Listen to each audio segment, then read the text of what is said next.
প্রধান নির্বাচন commissioner am Nasiruddin বলেছেন, সরকার বা আদালত যদি আওয়ামী লীগকে নিষিদ্ধ না করে তাহলে দলটির নির্বাচনে অংশ নিতে কোনো বাধা নেই। সোমবার সকালে চট্টগ্রাম সার্কিট হাউসে ভোটার তালিকা হালনাগাদ ও ত্রয়োদশ জাতীয় সংসদ নির্বাচন উপলক্ষে আয়োজিত এক মতবিনিময় সভায় সাংবাদিকদের প্রশ্নের জবাবে তিনি একথা বলেন। এ সময় নাসিরউদ্দিন আরও বলেন, আওয়ামী লীগ যেহেতু নিবন্ধিত রাজনৈতিক দল, তাই রাজনৈতিকভাবে বা আদালত নিষিদ্ধ না করলে নির্বাচনে আসতে কোনো বাধা নেই। সুষ্ঠু ও ভোটগ্রহণ নির্বাচন করতে কমিশন বদ্ধপরিকর।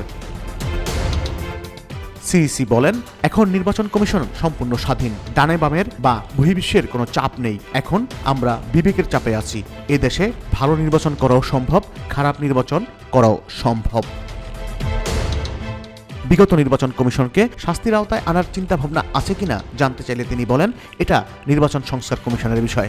আমরা ওনাদের সুপারিশনামা এখনো পাইনি। তবে আমাদের কমিশনের পক্ষ থেকে এ ধরনের কোনো চিন্তা ভাবনা করা হচ্ছে না, সিদ্ধান্তও নেই। ভোটারদের নিয়ে সিইসি বলেন, আমরা ভোটারদের আস্থাহীনতা দূর করব। এজন্য বাড়ি বাড়ি যাব। 6 মাসের মধ্যে এই কাজ শেষ করব। ভোটার তালিকা থেকে যারা বাদ পড়ে গেছে তাদের অন্তর্ভুক্ত করব। আগামী নির্বাচন কেমন হবে এমন প্রশ্নের জবাবে প্রধান নির্বাচন কমিশনার বলেন, আপনাদের বলতে চাই, এবারে নির্বাচন আগের মতো হবে না। এজন্য আমাদের সর্বোচ্চ চেষ্টা থাকবে।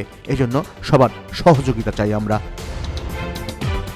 প্রসঙ্গত, গণ আন্দোলনের মুখে ক্ষমতাচ্যুত হওয়া দল আওয়ামী লীগ আগামী নির্বাচনে অংশ নিতে পারবে কিনা সেটা নিয়ে রাজনীতির মাঠে নানা আলোচনা চলছে। বাংলাদেশে গণ আন্দোলনের নেতৃত্ব দেওয়া ছাত্ররা বিভিন্ন সংস্কার করে অনুষ্ঠিতব্য আগামী নির্বাচনে আওয়ামী লীগকে সুযোগ না দেওয়ার কথা বলছে। ছাত্র নেতাদের দাবি, জুলাই হত্যাকাণ্ডে শেখ হাসিনার বিচার না হওয়া পর্যন্ত পতিত আওয়ামী লীগকে নির্বাচন করার সুযোগ যেন না দেওয়া হয়।